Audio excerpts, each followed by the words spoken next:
Praise the lord. ఆత్మీయ జీవితాన్ని బలపరచుట కొరకు ఒక చిన్న మాట. మన బైబిల్లో చూసినట్లయితే ప్రకటన గ్రంథం 2వ అధ్యాయం 10వ వచనంలో ఒక చక్కని మాట ఈ విధంగా వ్రాయబడి ఉంది. ఏమని అంటే, మరణం వరకు నీవు నమ్మకంగా ఉండు, నేను నీకు జీవ కిరీటాన్ని ఇస్తాను.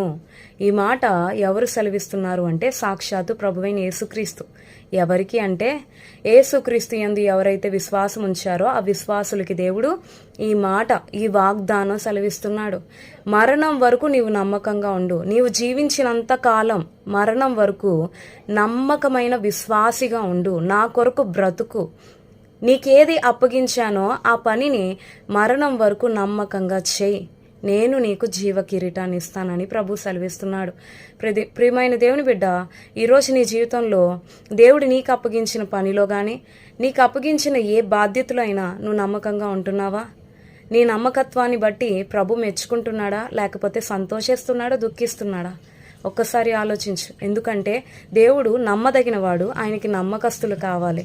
నమ్మకంగా ఎవరైతే జీవిస్తారో, ఎవరైతే మరణం వరకు ప్రభు కొరకు నమ్మకంగా బ్రతుకుతారో, ఎవరైతే మరణం వరకు పరిశుద్ధంగా దేవుని కొరకు జీవిస్తారో, ఎవరైతే మరణం వరకు దేవుని కొరకు నిక్కాసుగా రోషంగా దేవుని కొరకు సాక్షిగా ఈ లోకంలో బ్రతకడానికి ప్రయత్నిస్తారో వారికే దేవుడు జీవ కిరీటాన్ని ఇస్తానంటున్నాడు.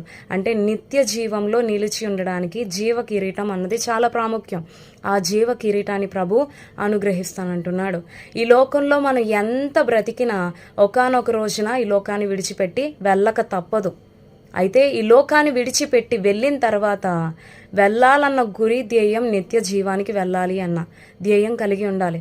ఆ నిత్య జీవానికి వెళ్ళాలి అంటే జీవ కిరీటం మనం పొందుకోవాలి. ఆ జీవ కిరీటం మనం పొందుకోవాలి అంటే మరణం వరకు ప్రభు కొరకు నమ్మకంగా జీవించాలి. అట్లా ఎప్పుడైతే జీవిస్తామో అప్పుడు దేవుడు ఖచ్చితంగా జీవ కిరీటాన్ని అనుగ్రహిస్తాడు.